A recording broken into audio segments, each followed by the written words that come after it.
Hello, everybody. Welcome to Spirituality Check, spiritual growth, exploration, and healing through RPGs.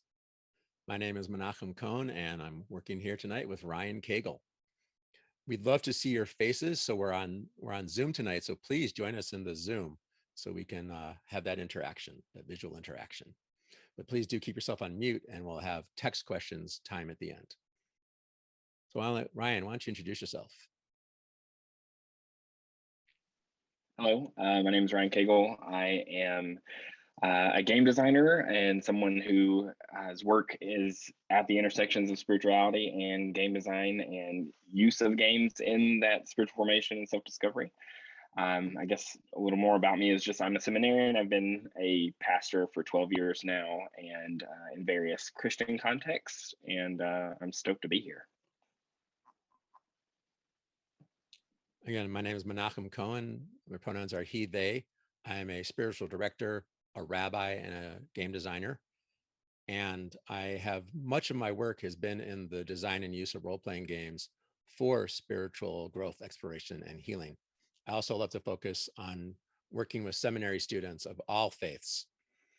And in all this, I do have a special commitment to LGBTQIA people, sex workers, polyamorous and ethically non-monogamous people, pagans, kink, fetish practitioners, unhoused people, and so on.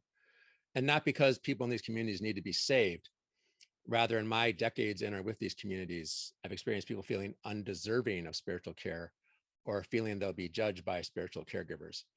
So that's an intense focus of my work that I'm putting out there a lot these days. So let's talk about spiritual growth in games, eh? Sounds good. So I like to start by saying that back in the 90s, I was playing a second edition psionicist, my favorite class in second edition D&D. And my character was talking his way out of all these situations without combat, without having to roll dice a lot of the time.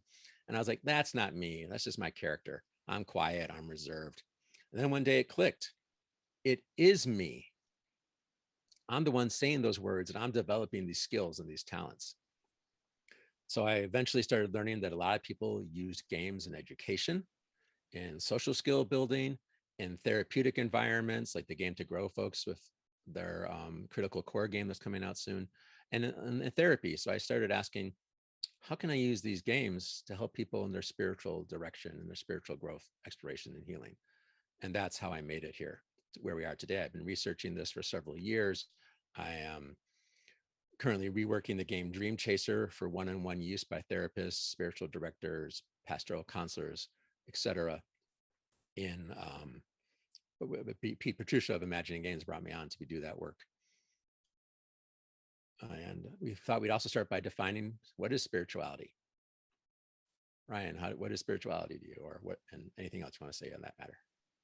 Yeah, I want to back up just a hair and say that I'm here because of you, Menachem, and I'm just so thankful for that. And for me, I cut my teeth on D&D 3.5 as a teenager, and one of the most formative places in my adolescent just growth was that D&D group.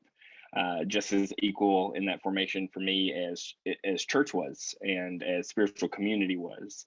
And so I just remember sitting with this for a long time and wanting to figure out the intersections of those things, and knowing that I couldn't be the only one doing this kind of work and bringing games into spiritual formation, and stumbled upon your work. And so if it wasn't for what you've been doing out in the world, I wouldn't be here, and I'm so thankful for that. So for me, spirituality, it is this living, moving thing, this thing that deeply connects us to who we are. It deeply connects us to the people around us and whatever conception of God or the divine that we have. And so that's how I would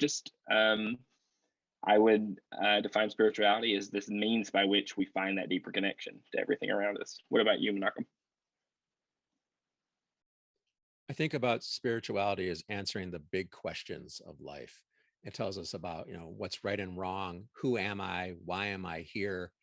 It's questions about what's my connection to the divine in the world, whatever name we have for the divine.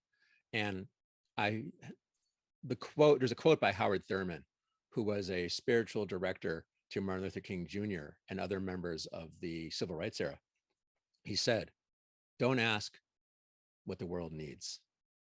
Ask what makes you come alive and go do it. Because what the world needs is more people who have come alive. And for me, spirituality is a lot about that. What makes me come alive and how do I manifest it?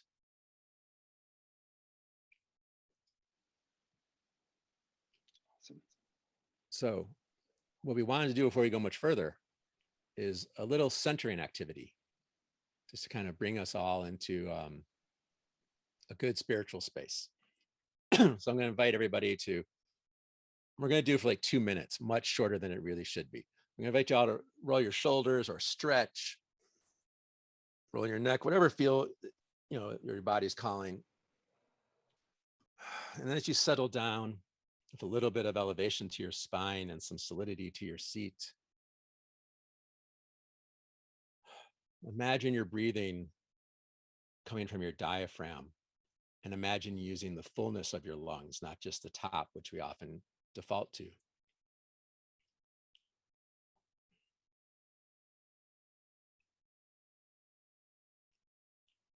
And as your breathing settles in, imagine taking a walk from where you are to the nearest body of water. And the weather is good, regardless of what it is outside right now. Take in the sights, the sounds, the smells, the feel of the wind, the crunching beneath your feet. And as you're noticing, imagine you notice you're holding a bundle of sticks.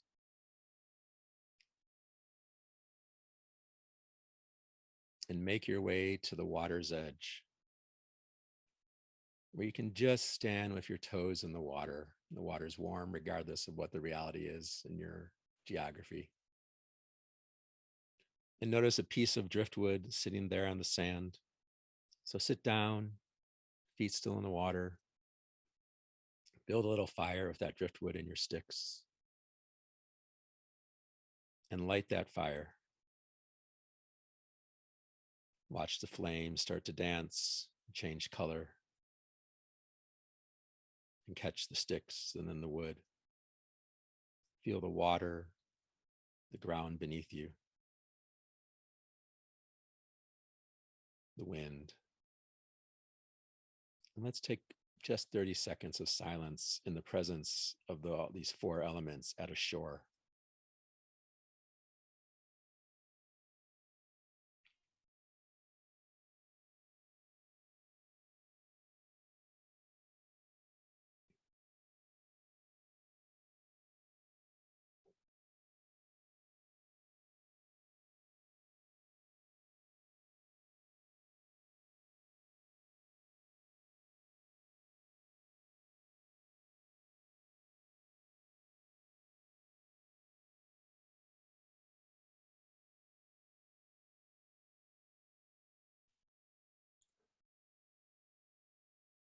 Like I said, it's far too short, but we only have 60 minutes. So now we thought we'd talk about the theoretical underpinnings, why it works to use games in these ways. And I often start with a biblical story.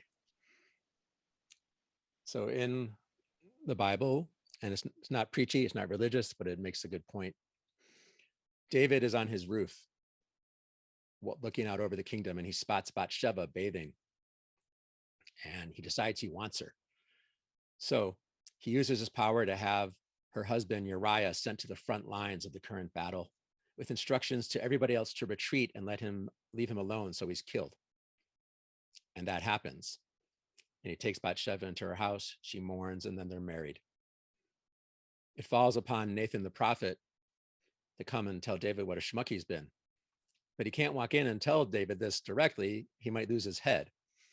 So he walks in and says, "Your Majesty, may I tell you a story?" And David loves stories. The Psalms are attributed to him. He says, "Sure." So Nathan starts. There was a rich man and a poor man. The rich man had lots of goats and sheep. And the poor man had one goat that he loved like a child, and that goat lived in the house with them. And one day he was called away on business or for a funeral, and he asked the rich man to watch his goat. So he does. And while the poor man's gone, the rich man has a traveler come by, and the tradition is to feed the travelers, the wayfarers. So he has the poor man's goat slaughtered.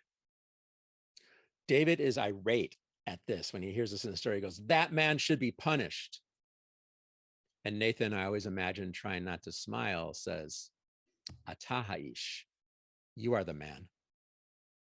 And David understands what he's done to Uriah, and he can't repent too much because Uriah is dead, but he was able to see the truth of the matter because it was a story.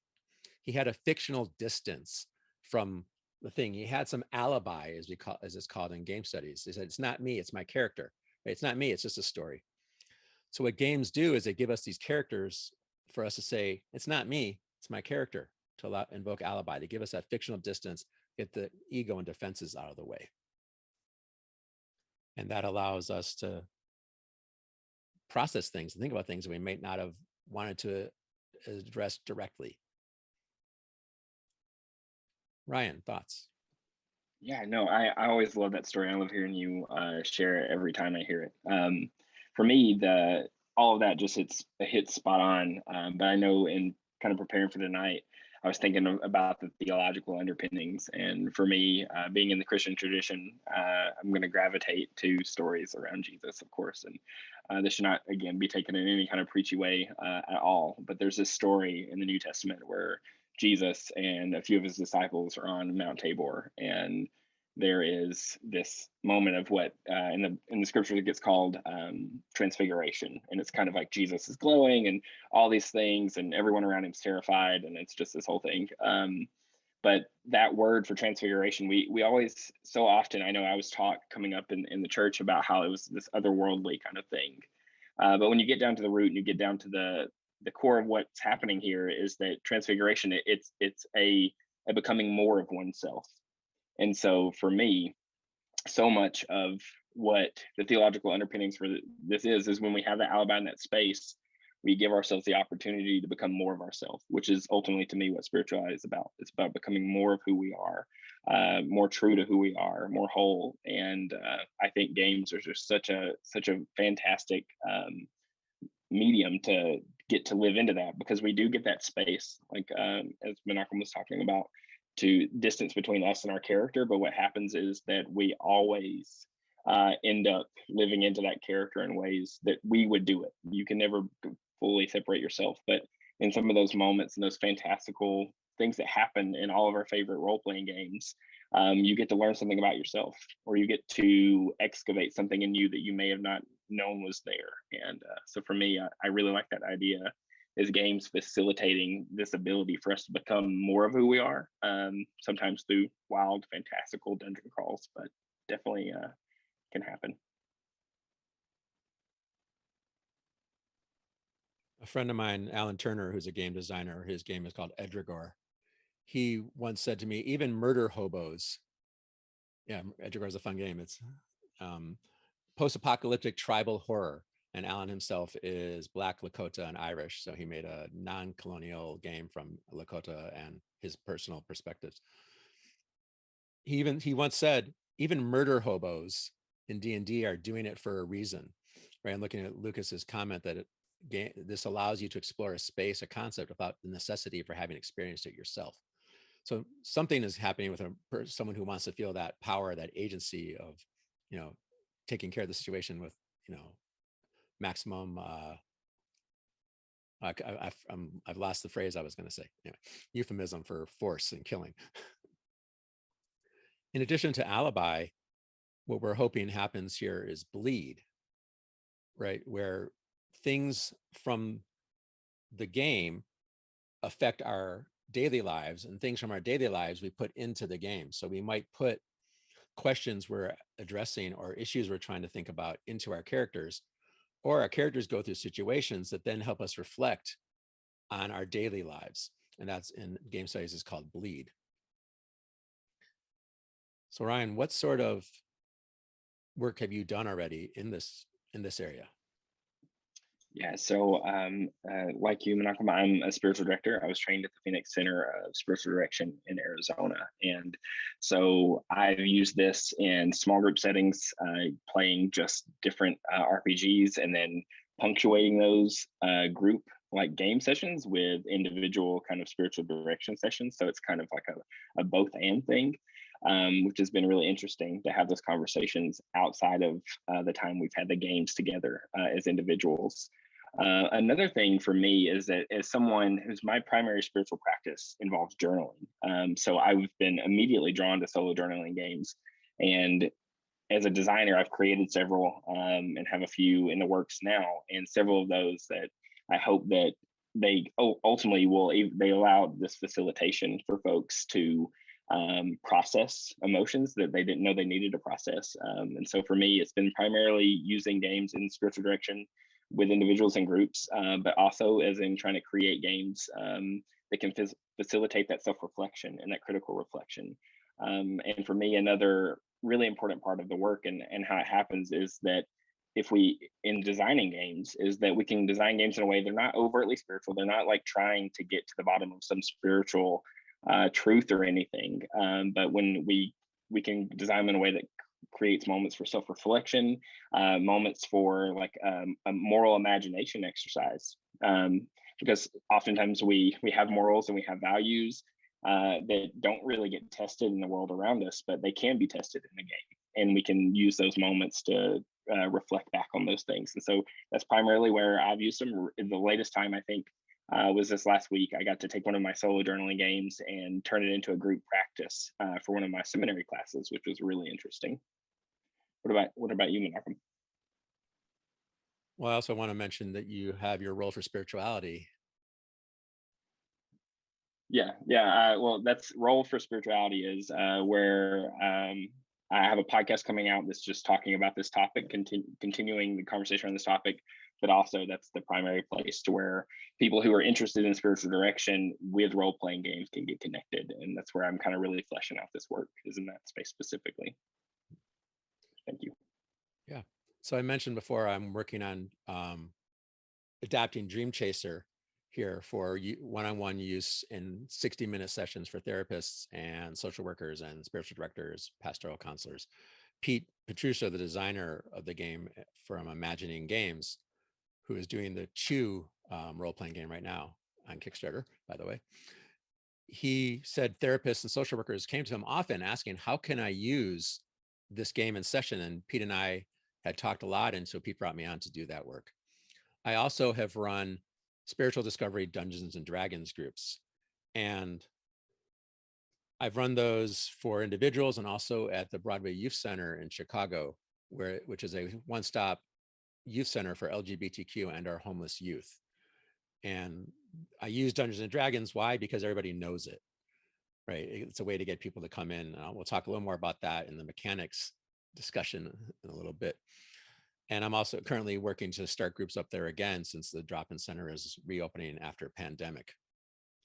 I've done a lot of this self-exploration in games myself, like I told you about my character in the 90s.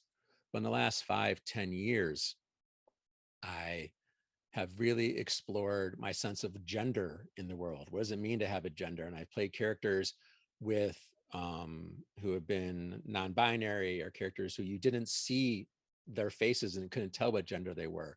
So how was that to interact in the world? I had a great game of Tales from the Loop at Gen Con at the last time we could be there in person before this recent one, where I played the 12-year-old weirdo, and his iconic item was a corset, which he wore sometimes along with makeup, but he still used he, him as pronouns. So it was a way to explore what could it mean to identify he, him, but outside of those boundaries.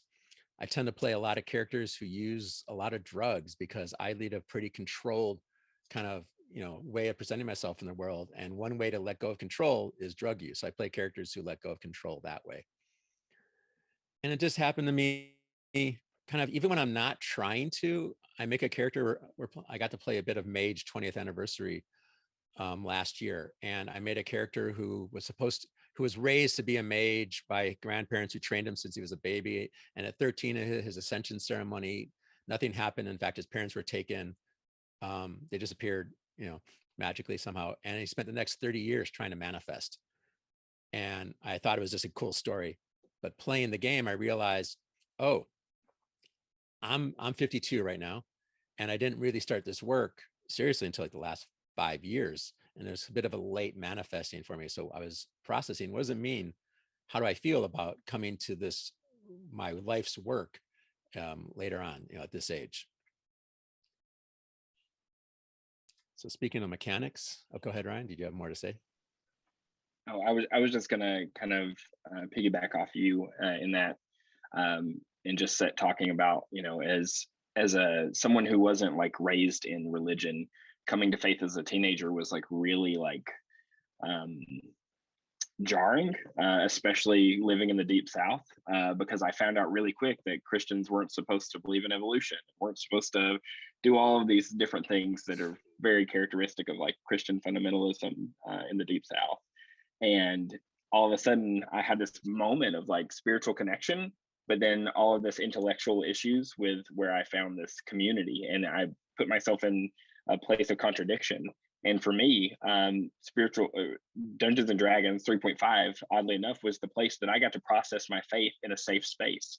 I got to play people who were antagonistic to deities or completely disgruntled, or who thought, all these concepts, theological concepts I was told that I had to adhere to as a teenager. I was able to just completely reject those at the table in this safe space. And so for me also, it was just, so for me, one of the things that I think was so important coming through like Dungeons and Dragons as being just as formative as my, spiritual community, was that come time into adulthood, when I started hitting like actual faith, crisis moments, or started questioning more overtly the ideas I had been handed, it really wasn't that big of a deal. Like, it didn't rock my boat to think about the problem of, evil in the world or whatever, because like I'd already processed it through Dungeons and Dragons. And so like it's crazy to me how that, and the reason I'm bringing this up, Menachem, is because after you look back, you realize how much work you had been doing in those settings on yourself and stuff, and seeing that come through. And so that was the same thing for me.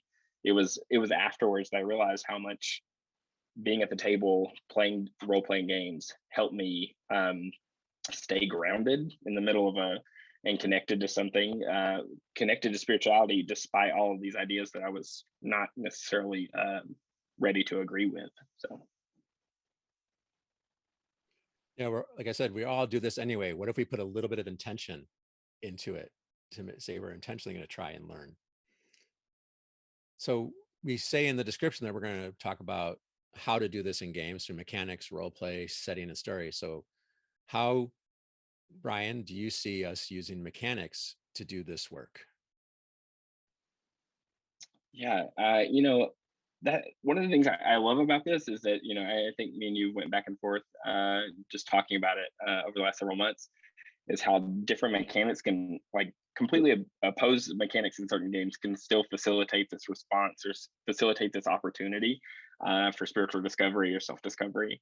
And for me, mechanically, different things, I tend to lean towards less crunchy things because I don't want to do math at the table, and I want to do more role playing. And so mechanically, rules lighter kind of things typically work better for me in the way that I approach my own kind of gameplay and how I use things. But I think it can still, like, it can be just as formative in the like super crunchy kind of old school style role playing games as well. I know there's several games. I hope you talk about it more, because if anyone here that's watching this or watching it after gets a chance to do Dream Chaser with you and learn about Dream Chaser, they absolutely need to do it, because I love the mechanics in that game, the storytelling mechanics, and how there's a lot of structure there, but it's there in a way that allows for so much expression and depth. And so gonna just bump that up, and if you get a chance, definitely do that with Menachem. Thank you. Yeah, especially interested in working with people who want to try and use it in their practices. So a question I always ask is, do I want to mechanize spirituality? Right? Do I want to have a stat or a counter or tokens for spiritual stuff? So in the game Dream Chaser, you do have belief points, and you can use those belief points to re-roll dice or take narrative control. But as I'm working on the game, I'm thinking I've really avoided integrating that into the work I'm doing for one-on-one use, to have some sort of way to track the game, to track belief points and have them somehow count for your spiritual progress. But mechanics do matter. I mean, I say even Dungeons and Dragons works for this, you know, on the crunchier end of things. And mechanics matter in that in old school D&D, how did you advance? You got experience points by killing monsters, right? So the game encourages you to kill monsters. So your players are going to gravitate towards that. But in like the Doctor Who role-playing game by Cubicle 7, when it comes to conflict, it goes talkers, doers, movers, fighters. So the game mechanic itself encourages you not to fight, right? And games like Thirsty Sword Lesbians, you get mechanical benefit from flirting and building relationships with other players, right? So the game in its mechanics is encouraging it. And 5e has some space for this, like the new flaws, they're not new anymore, flaws, ideals, bonds, right? Where you build some personality into your character. They give you room to explore things, but they haven't mechanized it. And sometimes I'm really glad they haven't. Other times I wish they would mechanize it just a little bit, because people tend to ignore it. I think even on one of the online character sheet things, it was even hard to find the bonds, ideals, and flaws. Like it was like, oh, we don't even need those in a lot of people's opinions, but it does give that space to really put issues into your characters. And games like Itris B, which is a European game about a vaguely European 1920s city, it does have randomizers, it uses cards for resolution, but it has chance cards, which we call the weird cards when we play, where you pull a weird card and all of a sudden it says you're playing the underside of the city where everything is the opposite of what it is now. Or one character has to stand up and give a press conference about the scene that was about to play out, but instead of playing it out, one character answers questions from the other players as a press conference, right? So that mechanic has you flipping over in your mind and twisting things around. So mechanics matter in how you set the game up.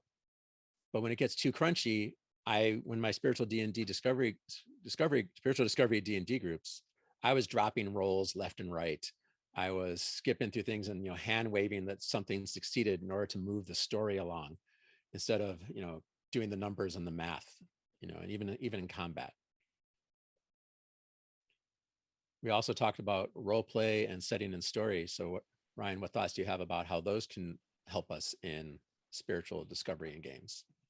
Yeah, I think as far as role play, we really hit on it a lot already. But one of the biggest things for me is that role play allows you to test the waters on new ideas. It allows you to test waters on worldviews that you might not feel safe expressing anywhere else.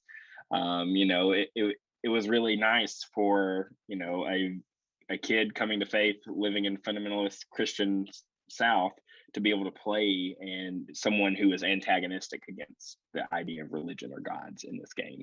It allows us to try out new stuff. It allows us to explore our gender, our sexuality even. It allows us to explore all these ideas when we commit to it. And I'm someone who, like, role playing is, I have a lot of like when I play it, like I try my best to be in character, because I know like how formative it can be, and also how much more fun it is.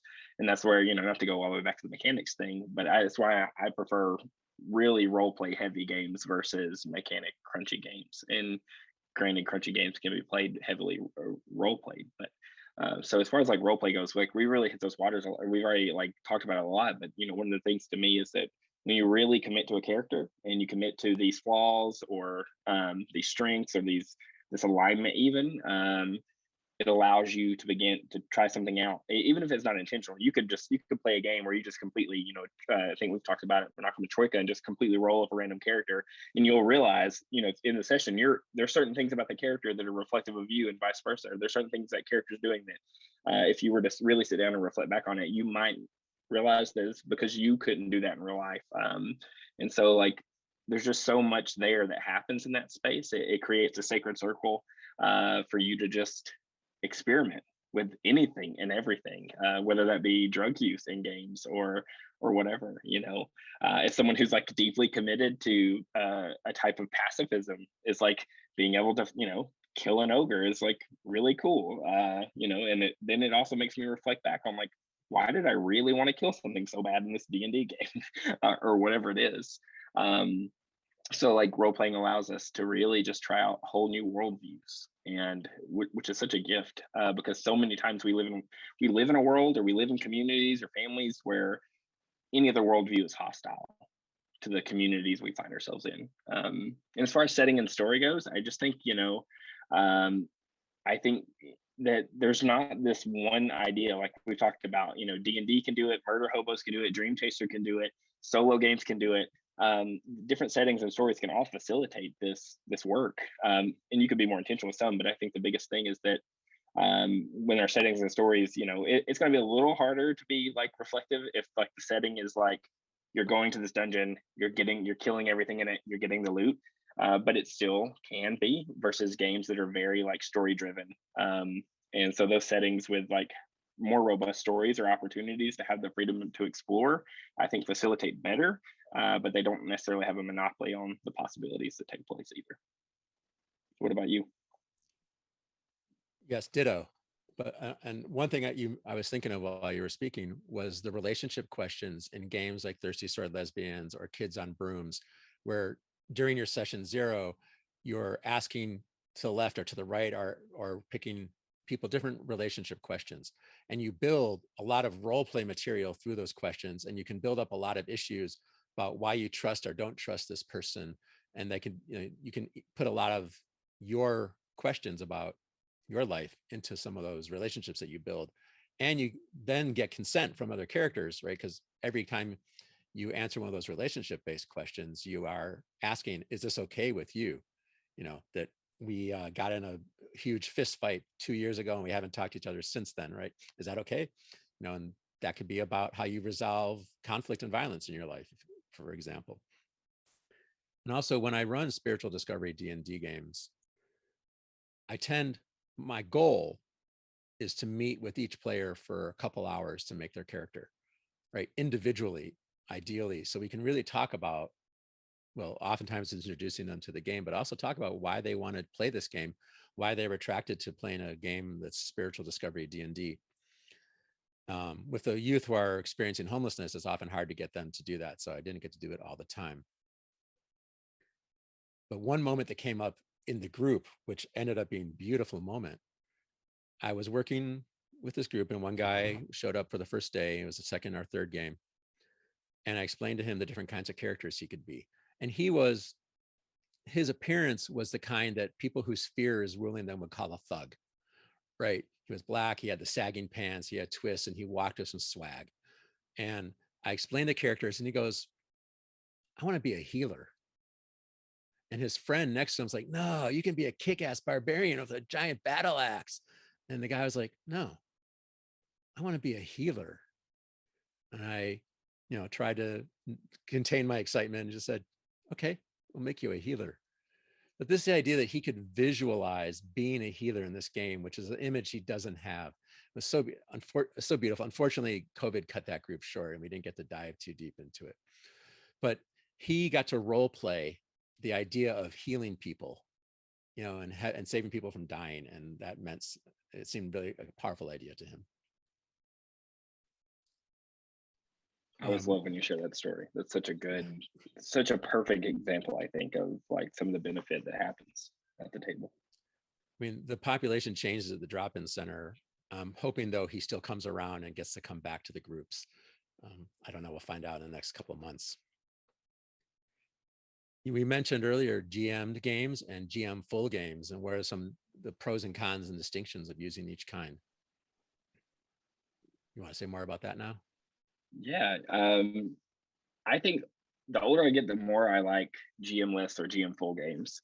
But as you were talking earlier about consent, about in the group, like building those relationships in games like Kids on Pikes, or that's one of the things I was thinking about as far as like the difference between like an overall like a GMful or a GMless game.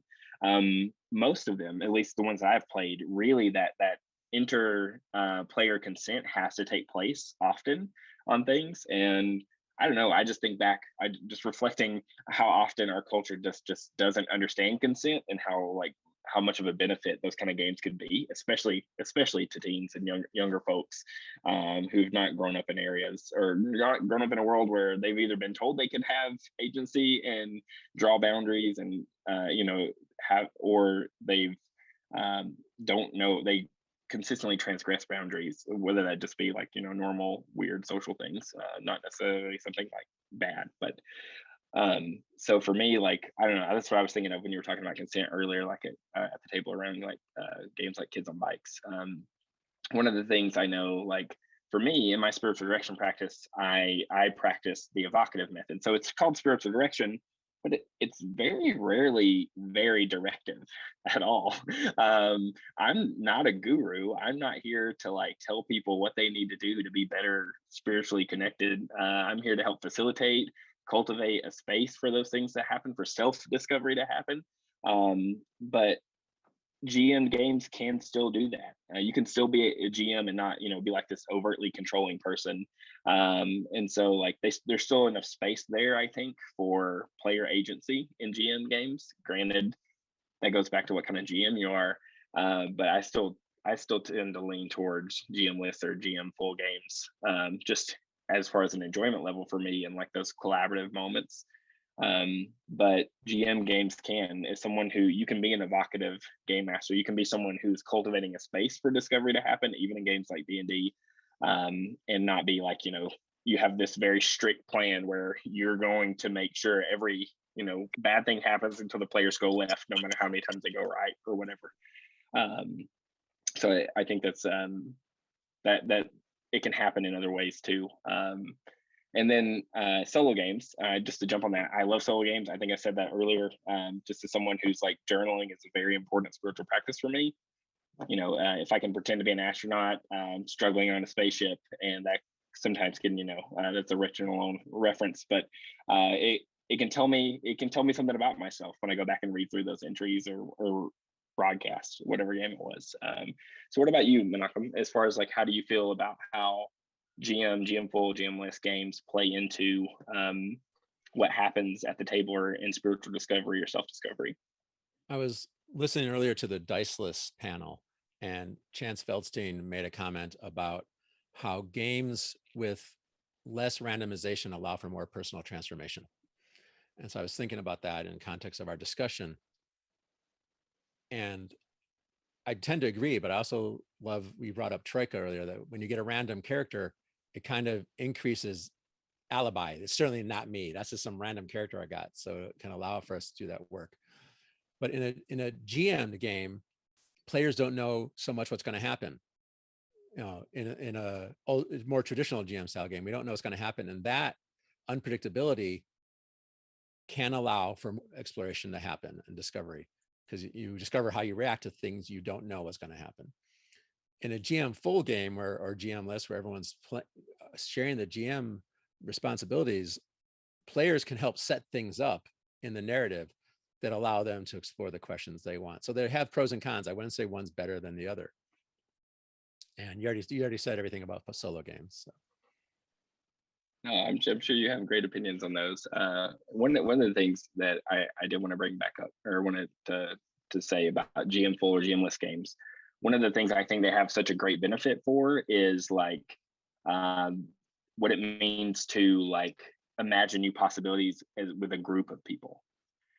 Whether that be like, like I even think of like just like world building games, and how like that can cultivate like within a group a moral imagination about imagining what a world can look like. Hope punk, I think, is typically can be good settings for that, world building in like hope punk settings or solar punk or whatever. To me, that's like a really good exercise, a group thing. Like so often spirituality is very much in our culture, especially just in being Western Americans and living where we do, often spirituality can be so individualized, and so that's where like on the other end of like spirituality in games, like world building games, to me invites a whole group into and it can be a group practice to imagine these new possibilities for worlds, because like it's easy to walk out your front door, turn on the news, and be like very distraught and have a very like dystopian sense about the future of our planet or our country or whatever.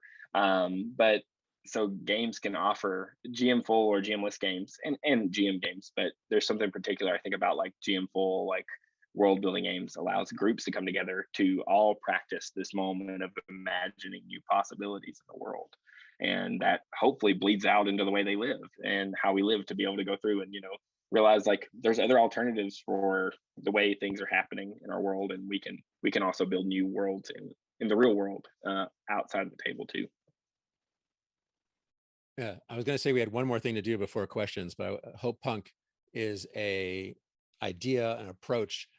It's Andrea Roland, I think I'm saying, get it right, who said Hope Punk is the opposite of grimdark. Pass it on was a tweet she put out several years ago. And it's the idea of that the key components in Hope Punk are resistance to empire, right? So in Hope Punk can still have grim settings, but in the end, there's the whole theme of resisting empire. So like the new She-Ra is very much Hope Punk, right? Sam and Frodo are very much Hope Punk, right? Whereas Noble Bright is like we solve the problem, everything's great. That's Aragorn, right? He's the king, he takes over and everything's beautiful. So, but Hope Punk has read the definition that was put in the Twitch and read some more about it and look up Roland. So we just want to recommend a few other games that we haven't recommended yet, and then we're going to go to questions. So, I mean, or say a little more about the games that we did recommend. So like Itris B, I already spoke about. And in that game, the limits of what your character can do are defined by everyone who's playing at the table. You can play it GM'd or GMful. So you could explore anything in any way that the table wants, that the table allows. You can be playing Illuminati type characters, or playing, you can be playing Galactus and Eternals, or if you wanted. And so Itris B allows that reflection. There's a game called Impo the Perverse by Nathan Paoletta. It's Jacksonian horror, but Gothic, and each character has literally an imp that rides on their shoulder that is urging them towards their darkness, their perversity. And as you play through the game, you struggle to not give in to the imp. So, it's a game about not giving into urges, or how you do. And if you do give in all the way, you become the next monster that the group is fighting, and you become then the game master in the next round of the game. And Strings is a supplement by Density Games, where characters set up an ideal they have in the world. And then if they find themselves on the edge of death, the game master can challenge that ideal, turning it into showing the dark side of the ideal.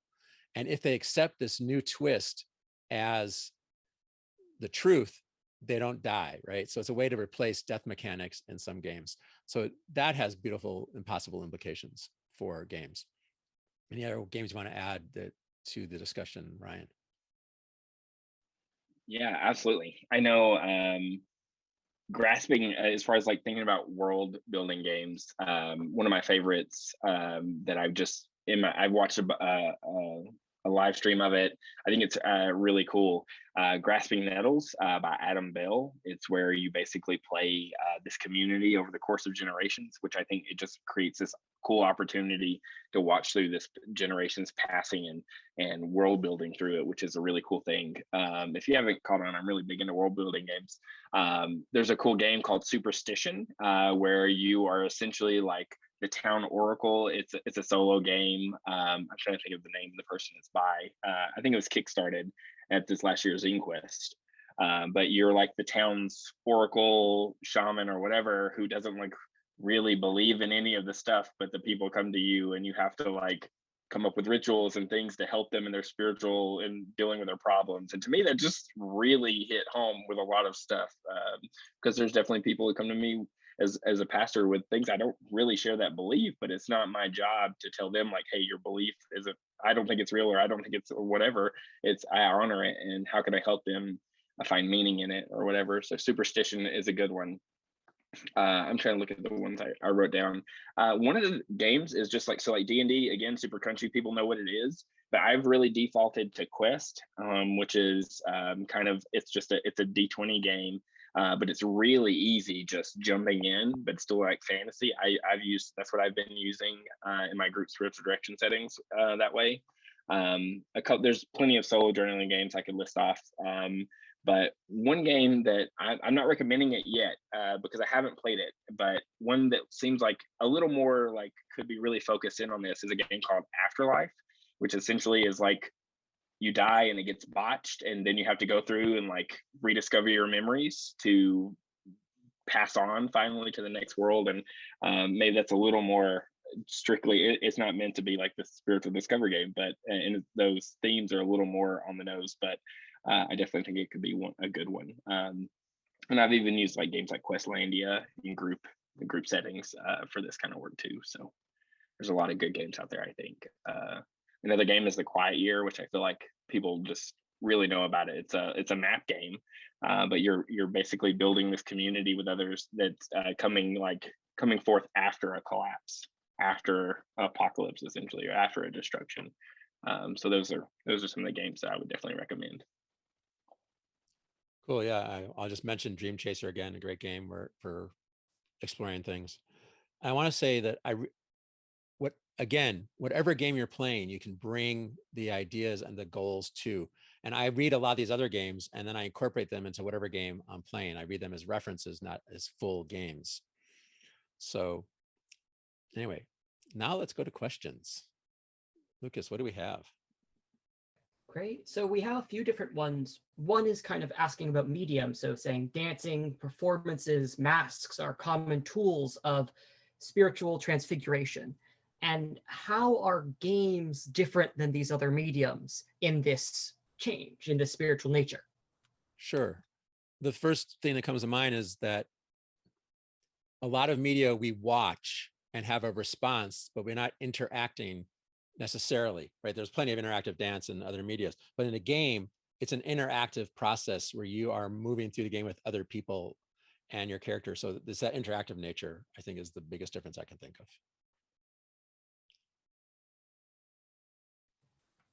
And Ryan, do you want to respond there or go to the next question? I would disagree with Menachem on that. As far as interactive media, I do think obviously certain things can facilitate that reflective stuff, but the interaction, I think, is what's most important, because you're participating in it. And I think well, and whether it be other sense of media, you're participating by viewing in some sense, but when you're really getting into the nitty-gritty of it, I think it is much more likely to facilitate those kind of reflective moments. When I see the comment from Tin Star Games, but you interact when dancing, I was assuming it was media that we were consuming versus participating in. So when you do dancing, right, when you make art yourself, that's a whole process. When you're watching art or going to a museum, watching dancing, it's not as interactive an experience. We've got another question that's, you mentioned, using Dungeons and Dragons for therapy, how you can use any game to kind of reach these places, but for me, that game is a game that has a lot of mechanics that focus around violence and wealth in a lot of ways. And how do you deal with a game where the mechanics are sometimes counter to the things that you might be trying to explore? Because, for example, if you are, as you said, if you're pacifist, you can explore violence, but if you are violent, you can't really explore pacifism. It's much, much harder.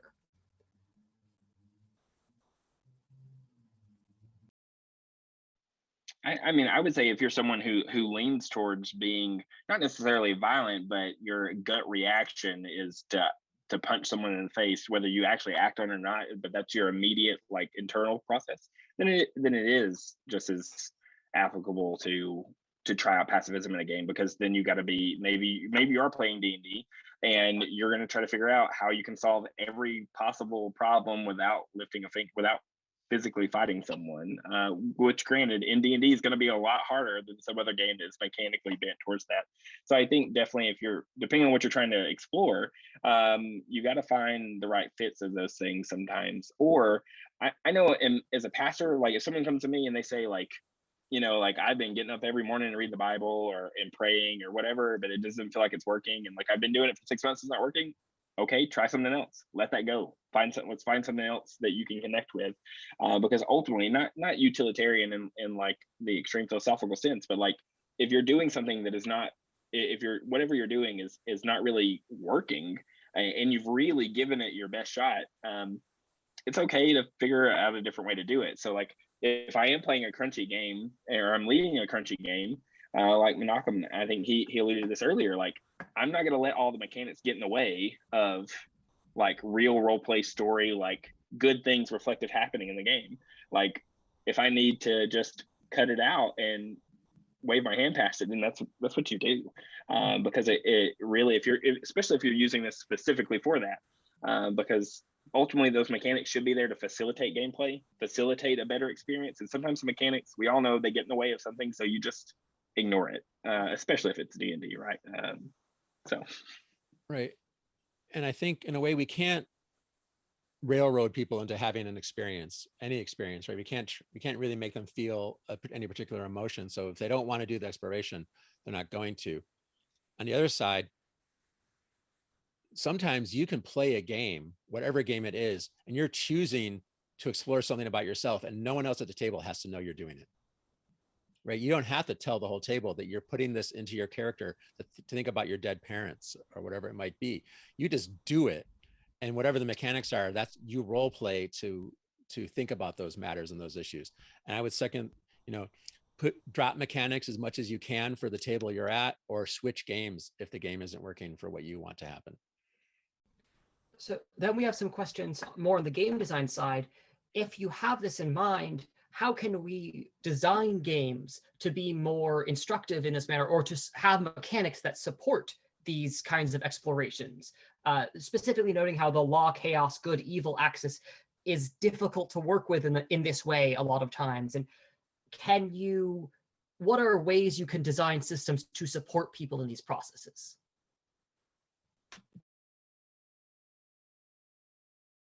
Safety mechanics in your games are very good to give people that space where they feel comfortable having these discussions.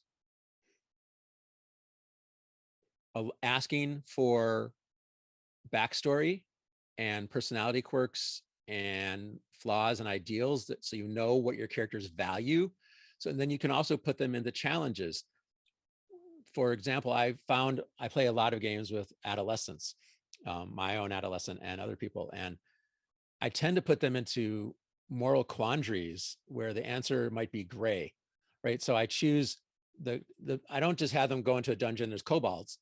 I have them find the kobolds and their families, right? I haven't actually done an example, and I'm not bringing up an actual example, but you give them situations in the game as a game master that need a little more nuance or a little more reflection on how they're going to handle the situation.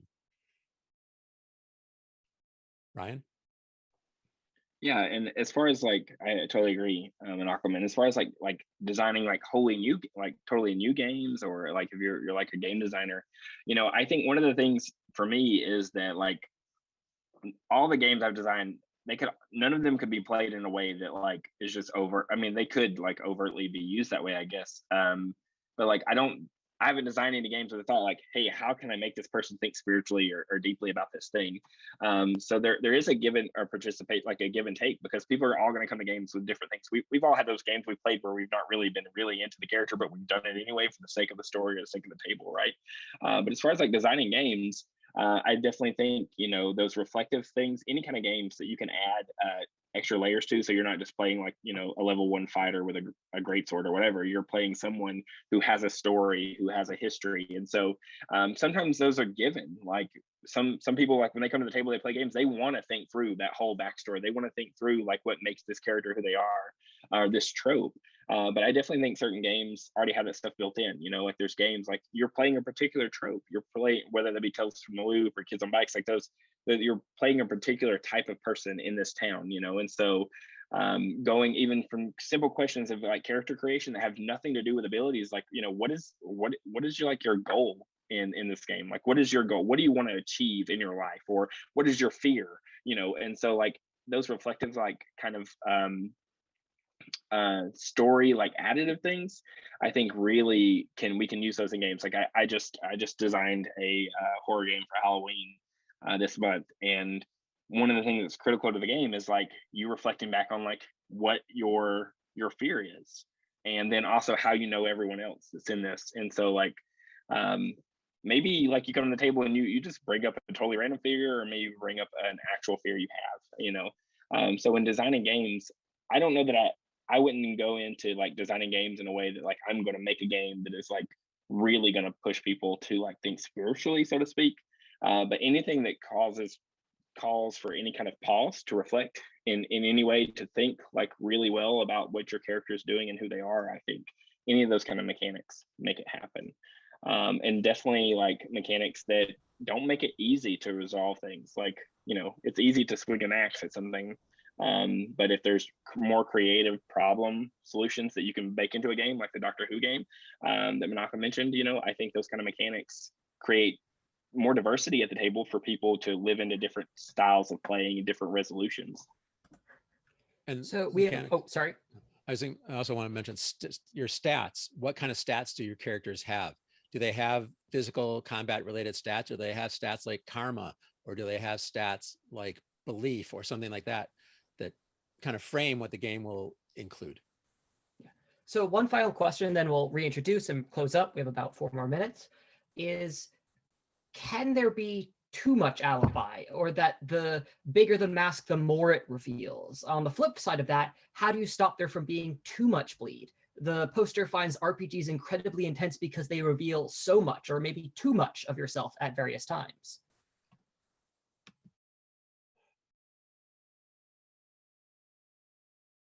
Really wonderful question. Big, tough question. I mean, alibi says it's not me, it's my character. And that becomes an excuse for all sorts of horrible behaviors at the table, which it's related to, it's what my character would do, right? So I think safety mechanics are going to help in that regard, and table agreements of what is acceptable. And how do you stop bleed?